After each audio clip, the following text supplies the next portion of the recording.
Good morning, everybody. Yes. Wow. Parashat Vaera. So much things to talk about. But I want to start from the middle.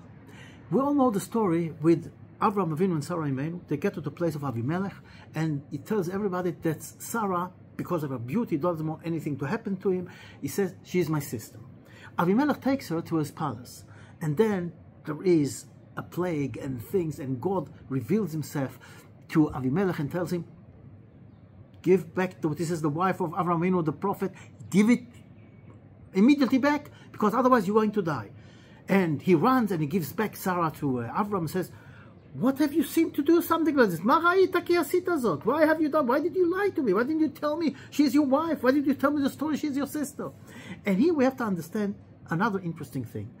We always think that God reveals himself only to our prophets. But in Sefer Bereshit, we will see that God reveals himself also to the Gentiles, to a lot of people. For example, this Avimelech, God reveals himself to us in a dream. He comes to him. And it's we have Korach and Bilam and Balak and Lavan and a lot of other things, other people that God reveals himself to them. So first of all, we haven't got the sole agency of God in the earth. The mission is that eventually the whole world, all will believe in God, in the way of God, but we are the one who have to lead the way. And because of this, we have to be, let's say, better from others. And we try. And sometimes it doesn't work so good. But anyway, look at the basic, and the basic is in our Parsha. The answer that Avraham Avinu answers to Avimelech is unbelievable. רק אין יראת אלוקים במקום הזה. And I talked about it thousands of times, and I talk about it again. You have everything, he says. You have manners, you have courts, you have your amashit, a consulate of court, as we have in Eretz Israel. We have a system, unbelievable. You have a system, he says to Avimelech. But there is one thing missing. Yirat Elokim, the fear of God. There is no fear of God. You can be the most beautiful, educated, let's say, justice nation in the world. If there is no fear of God, you've got nothing. Because the minute it's going to affect you, you're going to change to the worst thing that can, as we unfortunately saw through history, especially with the German nation. German nation, they were the high society. They had culture, they had manners, they did everything, the best of the best. They were one of the first that gave to the Jews the free to do whatever they want to and work in any job they want and go to university. And the Jews were involved in everything, which is one of the biggest problems, and they become doctors and lawyers and accountants and millionaires and business people. Everything the Jews went, they were mingling with the going, and we know what happened. But how is it that this beautiful nation, with all the manners in giving freedom to the Jews to do whatever they want, suddenly changed to worse? Animal that can be an animal, a beast, a monster, and killed 6 million of our people, tortured them, put them in gas chambers, burned them. Like en yirat Elokim, where there is no fear of God, it can look the most beautiful thing from the outside, but it's rotten from the inside, because there is no fear of God. And if there is no fear of God, you've got nothing. We see what's happening the last few days in the Istadrut, in the courts, and the Yoamashit, the Patzarit, and whatever they call him, all those initials, Patzarish, Matzarit, giving out a film, a fabricated film, and lying about it. And it's going on, and I don't want to go into it, because we all know what's going on. The corruption. And where? In those who are supposed to be the Shomrei Asaf, those who guard on the law, guard on the justice, the guard of justice, and they They are the worst of all. But that's exactly the point. רק אין יראת אלוקים. If there is no fear of God, you've got nothing. You can see a beautiful picture. And if we won't talk about a beautiful picture, I've been in an exhibition now, as I told you, in the Canton Fair, the biggest exhibition in the world. And I told it to you once and I told it to you again. I always remember the first time we went there, we were quite disappointed. Because we went there, we saw small booths. And we said, wow, we did a mistake. Because normally, we are in a furniture business. Normally furniture, they have big booths because you have to show furniture. It takes a lot of space. And in this exhibition, we were going around. We see all those small booths. Almost nothing there. And we says, wow, what a mistake we did. But then, after talking with a few of them, we realized that we're talking with the biggest factories in China. The biggest and the most, and the best. Because it's very expensive to go to this exhibition. And because it is so big with a lot of fields, a lot of items. So you can only have a small booth. And who can allow it to himself is only the best of the best.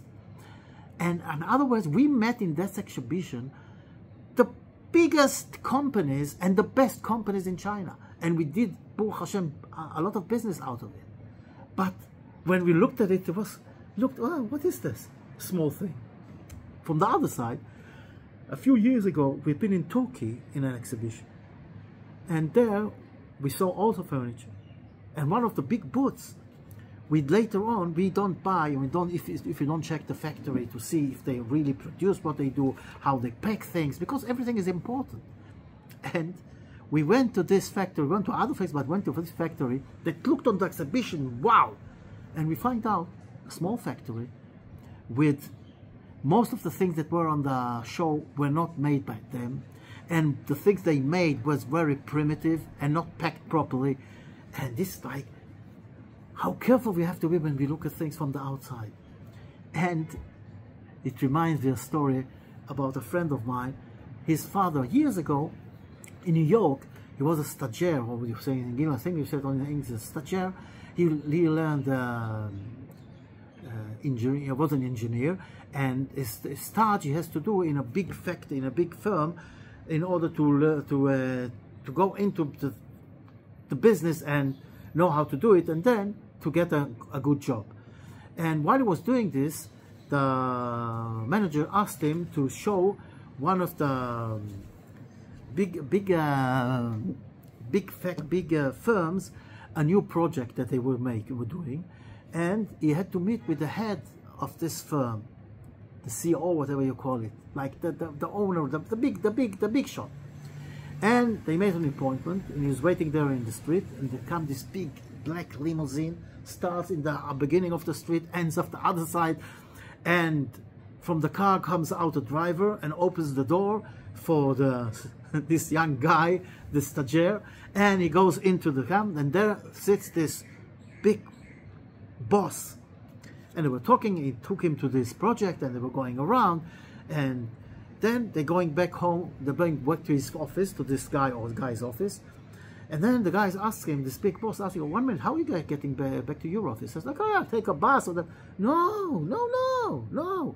You take my limousine, my driver is going to take you. And there is a bar, as you saw.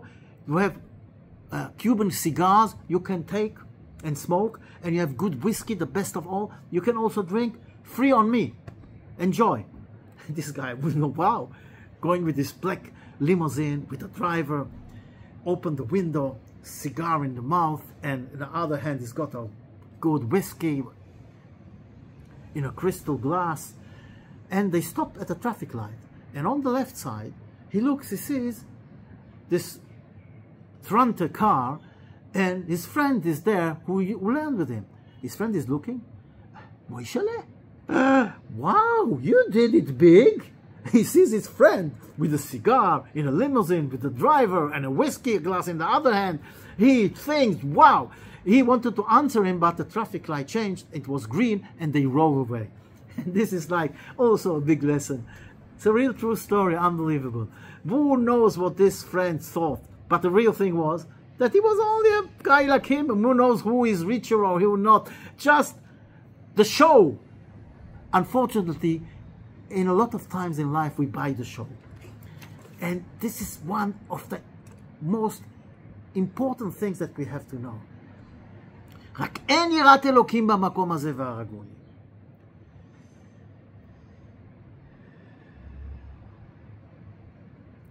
The inside and the outside, it brings us also to Akedat Yitzchak. There's a lot to talk about the Parsha. I want only to touch a few things. And in Akedat Yitzchak, there's something very interesting. Eventually, when we look through it, and we'll see that the angel is blessing Avram Avinu. But the real blessing, 1 minute, let's open it.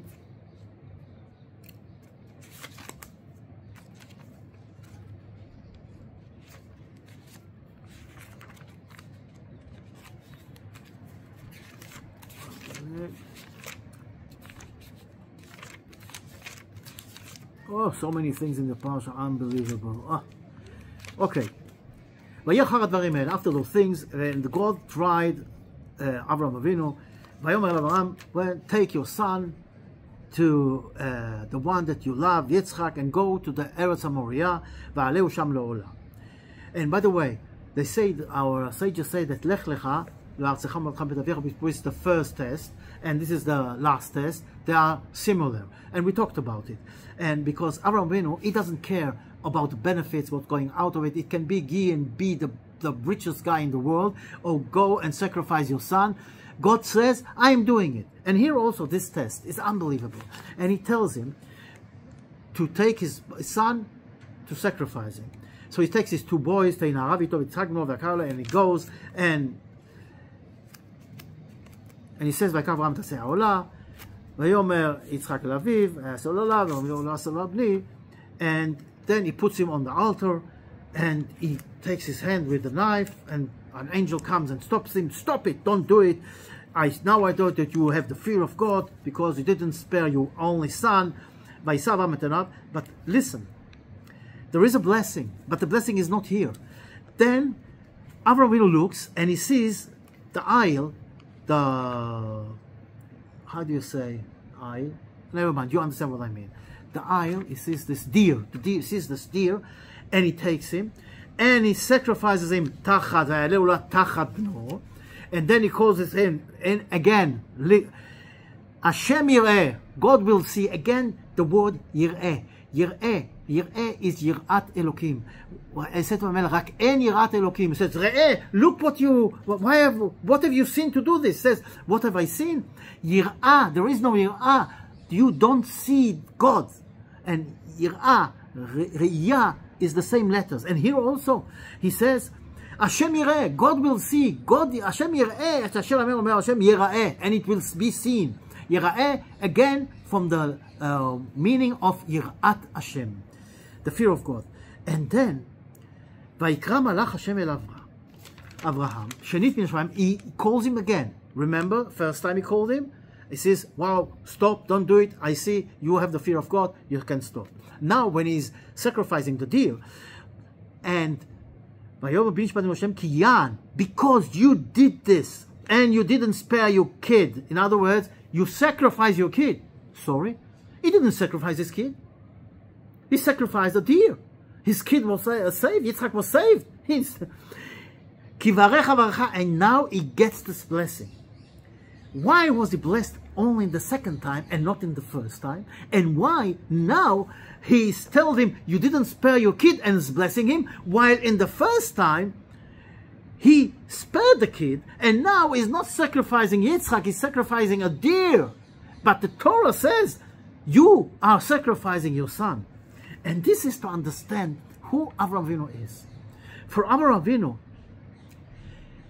when he sacrifices the deer, inside, he sacrificed, he got to the level of the feeling that he's sacrificing his son for God, to God. That is the love of Avraham Avinu. That is the inside of Avraham Avinu. This is what we got from Avraham Avinu. This is why he's being blessed now and not before. And by the way, a few of the explanations are that he really knew that from the physical point of view, he is not going to sacrifice his son. because it's impossible. But he knew that he's going to stand in a test. And think about it. When you get the level of your thinking to a level that you sacrificing a deer, but in your mind you get the level that you are sacrificing your son. This is Avraham Avinu. What is important is not what you see from the outside. It's what you've got inside. And this is why when he got to this level, okay, you have to understand it. If he would have sacrificed Chas v'Sholom his son, so we understand. But here, he is not sacrificing his son, but he gets the feeling like he elevates himself to the level, I am prepared to sacrifice everything to God. Are we close to that? Unfortunately, we sacrifice a lot in this war. And physically and mentally, from the outside and from the inside. But we have to understand, as Avraham Avinu understands, this is our Lech Lecha. The first one is the last one. It doesn't matter what God asks us to do. Eventually, all is for the best. We don't see it sometimes, but it is for the best. And the basic of everything is Yirat Elokim. To see things through the eyes of God, through the eyes of the fear of God. Not what's from the outside, but what is inside. And if we get to this level, then Be'ezrat Hashem, we will see Yeshuot v'Nechamot. We will see the unbelievable wonders and miracles as we see now.